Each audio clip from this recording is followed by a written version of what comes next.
You like my man? He turn you on? Y'all keep sliding up on them pictures. Y'all's family gonna be singing them church songs. And new this morning, a GoFundMe account has been created to help pay for the funeral of a woman who died after she was shot last week in Washington County, about an hour southwest of Lexington. State police say 31-year-old Kadesha Burch was shot and killed inside a home on Claybrook Avenue in Springfield on Friday. According to investigators, another woman was also shot, but she survived. State police say the suspect, 23-year-old Roosevelt Davis, who knew the two, allegedly drove from Wisconsin, broke into their home and shot them. According to his arrest citation, Davis admitted to robbing a bank in Wisconsin and using that money to buy 2 guns. State police say Davis was arrested after a traffic stop in Shelbyville. He's now charged with murder, attempted murder, and burglary.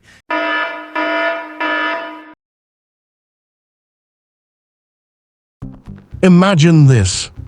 It's 12:20 in the morning, December 27th, 2024, a quiet street in Springfield, Kentucky, a small town where most people know each other by name, a place where something like this isn't supposed to happen. Inside a home on Claybrook Avenue, 2 women are inside. One is 31-year-old Kadesha Burch, a mother of 2 young boys, a woman her friends called Dada, a woman known for her warm smile, her big heart, and her refusal to ever let someone she loved feel invisible. The other is Kadesha's mother, 52-year-old Frances Campbell. They have no idea what's coming. Because 450 miles away in Milwaukee, Wisconsin, a 23-year-old man had already made his decision. He had already robbed a bank. He had already bought the guns. He had already put on camouflage. And now, he was driving straight toward them. What happened next would shake a small Kentucky community to its core and expose a relationship so toxic, so volatile, so terrifyingly dangerous that friends and family are still asking, why wasn't more done to protect her? This is the story of Kadesha Burch, and this is why her name deserves to be remembered. Kadesha Andrea Burch, Dada to the people who loved her, was 31 years old. She was from Springfield, a small city in Washington County, Kentucky, population just over 3,000 people. She was a mother first and foremost. She had 2 young sons, and by all accounts, she poured everything she had into raising them right. Her friend Emily Todd Mann, who knew Kadesha for 15 years, described her in a way that's hard to forget. She said Kadesha never accepted fine or good as an answer when she asked how you were doing. She could just see straight through you, Emily said. That was Dada, someone who noticed when you were struggling even when you hadn't said a word. The mayor of Springfield, Chris Essex, knew her family personally. He graduated with her mother. He coached football with her stepfather. When he spoke about Kadesha after her death, his voice carried something more than official grief. It was personal. She was a very happy person, he said. When you talked to her, she didn't see a stranger. She was, by every account, someone who gave more than she got. Someone whose smile could change the temperature of a room. Someone who, in the words of her friends, had a soul that was built to love. But behind that warmth and light, there was a storm, a relationship that had been unraveling for years, one that everyone around her could see was dangerous, and one that, ultimately, cost her everything. The timeline of December 26th and 27th, 2024 reads like something out of a nightmare, but it's real. Every single detail has been confirmed by Kentucky State Police and Washington County Court records. It starts the evening of December 26th. Christmas had just passed in Milwaukee, Wisconsin. Roosevelt Davis, 23 years old, breaks into a bank. He forces his way in, takes the money, and walks out. According to his own admission to police later, he had a very specific plan for what that money was for. He uses it to buy 2 firearms and camouflage gear. Then he gets in a Chevrolet Malibu and he drives 450 miles from Milwaukee, Wisconsin, down through Illinois, Indiana, crossing into Kentucky, through the dark, past midnight, into the early hours of December 27th. He arrives at Claybrook Avenue in Springfield at approximately 12:20 in the morning. According to police, Davis uses his shoulder to force open a side door of the home. He doesn't knock. He doesn't hesitate. Inside, Kadesha Burch and her mother Frances Campbell. Davis opens fire. He fires approximately 10 rounds into that home, 10 shots, in a residential neighborhood, at 2 women. When Springfield Police and Kentucky State Police arrive at Claybrook Avenue, this is what they find. Kadesha Burch dead. Gone. A gunshot wound, right there in what should have been the safety of her own home. Frances Campbell, alive, but critically injured. A gunshot wound to the face. She is rushed to the University of Kentucky Hospital in Lexington. Davis flees. He gets back in that Malibu, back on the highway. He thinks he's going to make it. He's wrong. At approximately 3 a.m., less than 3 hours after the shooting, a Shelbyville police officer spots a vehicle speeding on Interstate 64 near the 36-mile marker. Wisconsin license plates. The officer initiates a traffic stop near the Simpsonville exit. During that stop, the officer learns 2 things. Roosevelt Davis is wanted for a bank burglary in Milwaukee, and Kentucky State Police have just issued a statewide lookout for the exact car Davis is driving. Roosevelt Davis, III, is taken into custody right there on the side of Interstate 64. His killing spree lasted less than 24 hours. His freedom lasted even less. So who is Roosevelt Davis, III, and why did he do this? Davis was 23 years old at the time of the crime. He was from Milwaukee, Wisconsin, and according to arrest records, he was the father of one of Kadesha's 2 sons. This was not a random attack, not a robbery gone wrong, not a case of mistaken identity. This was targeted, this was planned, and Davis himself admitted it. After his arrest, Davis told Kentucky State Police detectives exactly what he had done and why. He said he robbed the bank to get the money.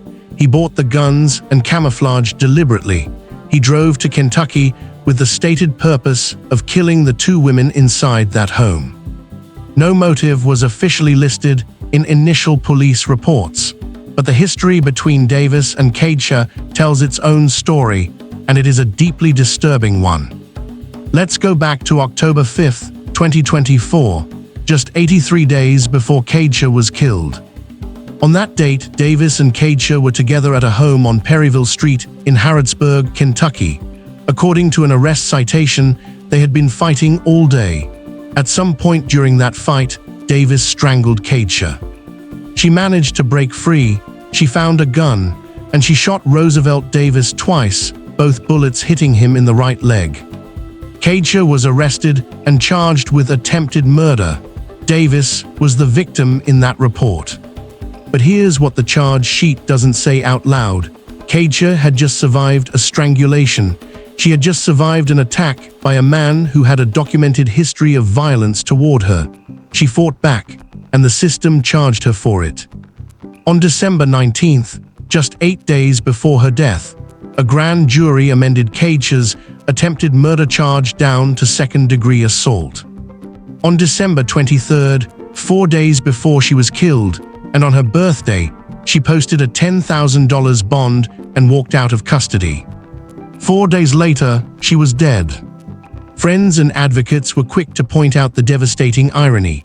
Kadesha had been the one in the system, charged, bonded out, facing trial, while the man who strangled her was free to plan a murder across state lines.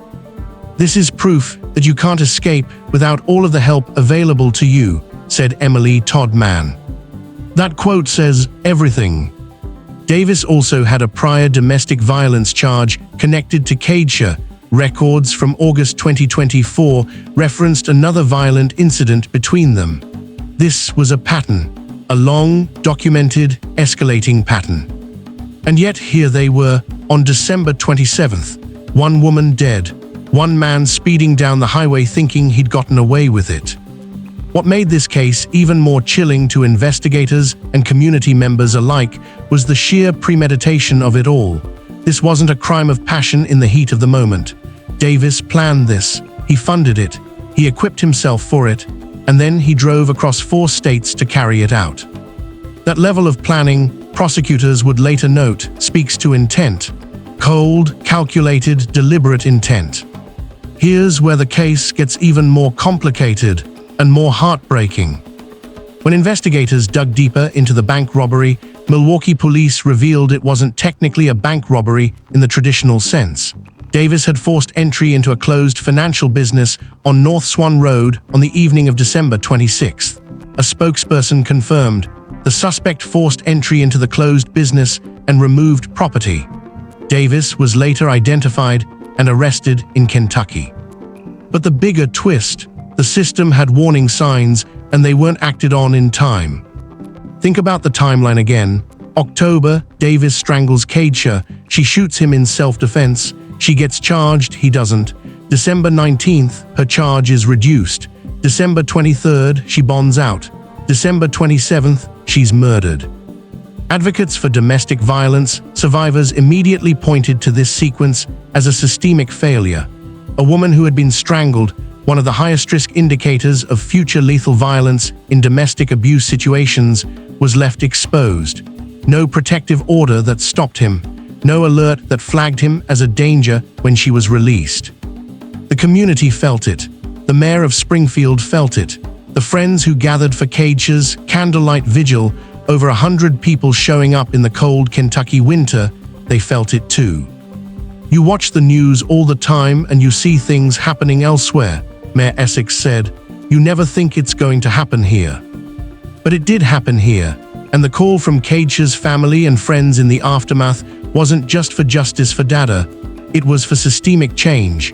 More resources, more protection, more pathways out for people trapped in violent relationships before it reaches this point.